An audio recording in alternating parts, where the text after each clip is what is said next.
Welcome all. You are watching Historia in our YouTube channel, Darshana for you. It's time for the history hunt. We all are too interested in hunting facts. What about if we go through the history? Yes. Now I am looking for something interesting. What's going on there? Come, let's go.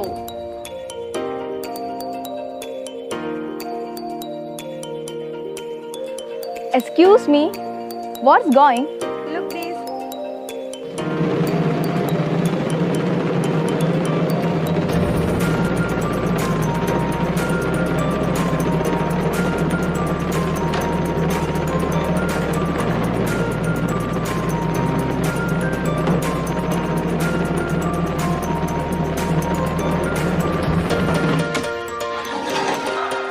Oh, it's too cruel. Is it hanging? No, it's guillotine.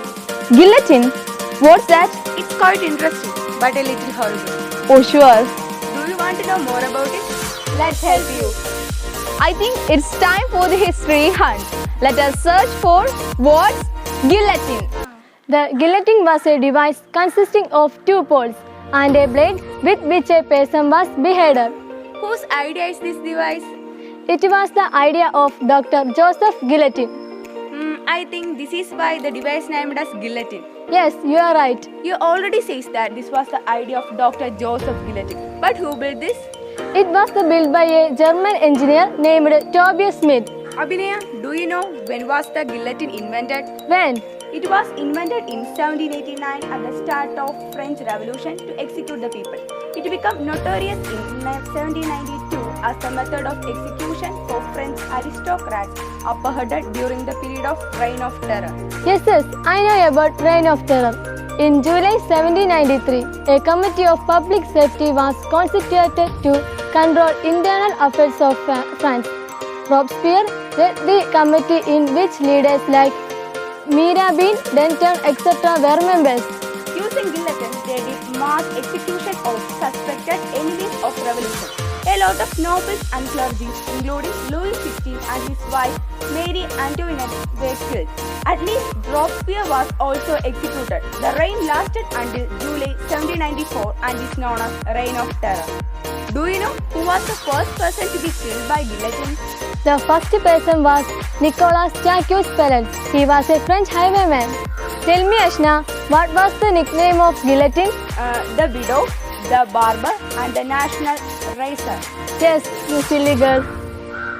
Who was the youngest person to be killed by guillotine during the French Revolution?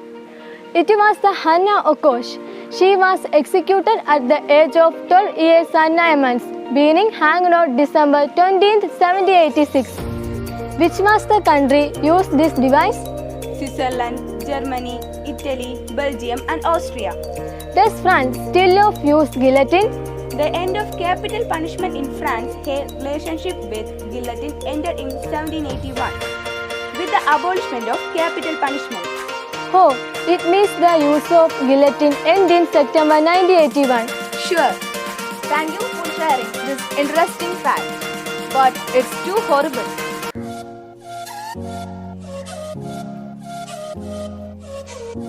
Hi, what's up? Going well, but our mood is not at all good. Let's change their mood. Of course. Can we go to the world of colors? The world of colors? What do you mean? Come, let's move. Do you mean these paintings? Not at all. It's another unique one.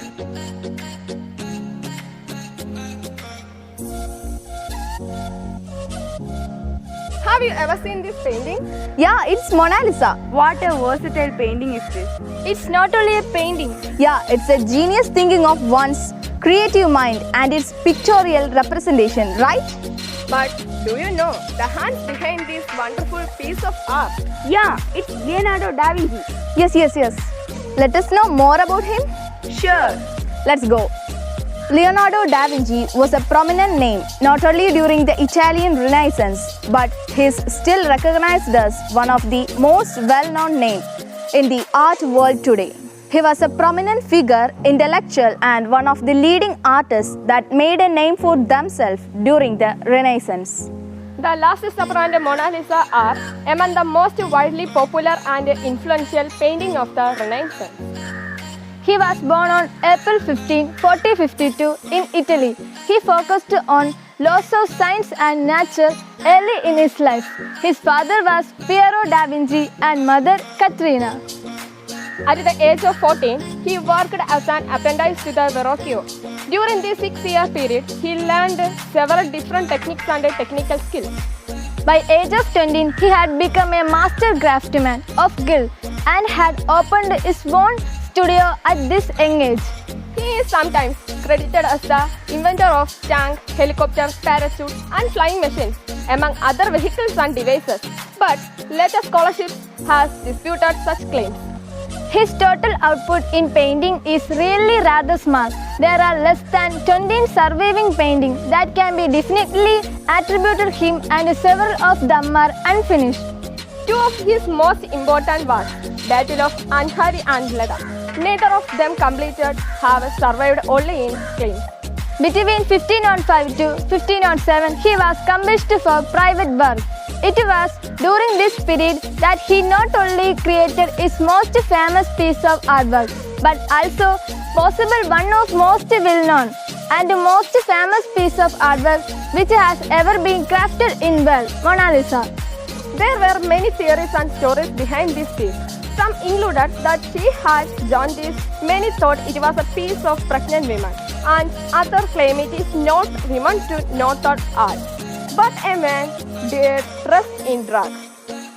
Although no accounts are proved, there are many theories surrounding this piece, and this is what gives it so much allure. The Mona Lisa was also a constant work in progress for Leonardo da Vinci. It is never quite finished and was always trying to perfect. The painting itself was never given to commissioner who had paid him for work and was kept with him until his death. He was died on 2nd May 1519 at the age 67. It is not only considered to be a national treasure, it is also considered the most famous art piece to have been created by any considered most famous art piece to have been created by any artist during any period or form of art. It is currently in Louvre in Paris and is protected by the bulletproof glass. Thank you guys for sharing this great knowledge. Next, shall we go for another fact pack? Yes. Let me introduce Devananda of +2. പുരാതന മാസിഡോണിയയിലെ Greek രാജാവായിരുന്നു Alexander മൂന്നാമൻ. ലോകചരിത്രത്തിലെ ഏറ്റവും പ്രഗത്ഭരായ സൈന്യാധിപരിൽ ഒരാളായി അദ്ദേഹം ഇന്നും വാഴ്ത്തപ്പെടുന്നു. മാസിഡോണിയയുടെ രാജാവായിരുന്ന Philip രണ്ടാമന്റെയും അദ്ദേഹത്തിന്റെ 4ാമത്തെ പത്നിയായ ഒളിമ്പിയസിന്റെയും മകനായി മാസിഡോണിയയുടെ തലസ്ഥാനമായ പെല്ലയിലാണ് അലക്സാണ്ടർ ജനിച്ചത്.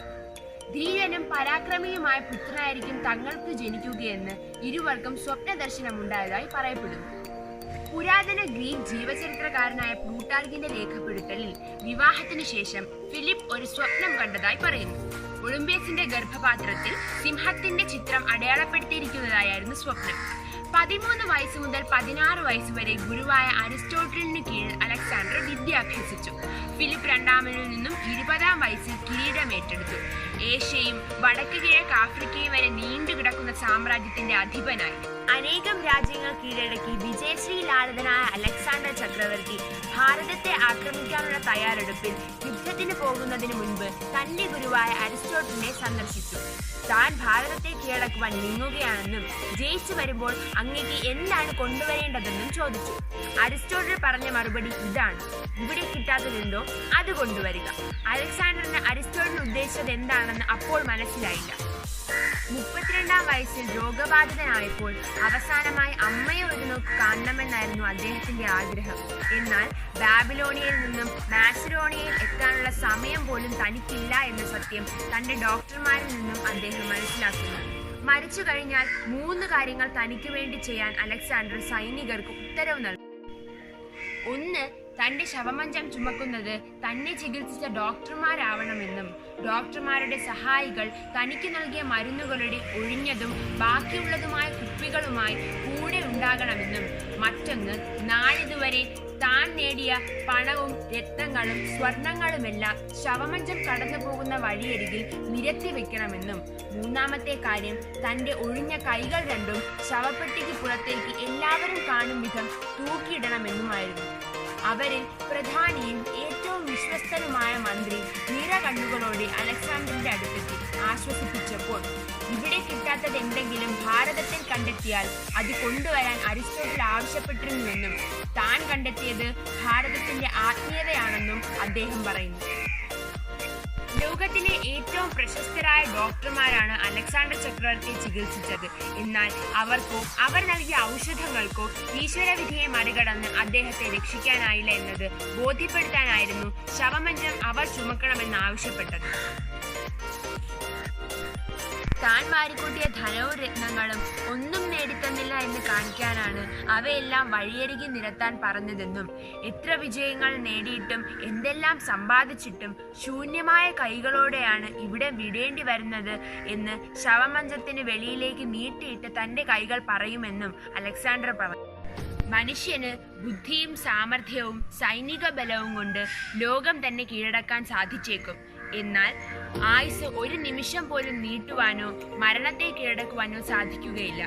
നമുക്ക് വേണ്ടി നാം സമ്പാദിക്കുന്നതല്ല, മറിച്ച് മറ്റുള്ളവർക്ക് വേണ്ടി നാം ചെയ്യുന്നത് മാത്രമേ നിലനിൽക്കൂ എന്ന് ലോകം കണ്ട ഏറ്റവും പരാക്രമിയായ അലക്സാണ്ടർ ചക്രവർത്തിയുടെ ജീവിതം നമ്മെ ബോധ്യപ്പെടുത്തുന്നു. Thank you, Devananda, for sharing this knowledge. Hope you all enjoyed this video. Stay tuned for the next video. Like, share and subscribe.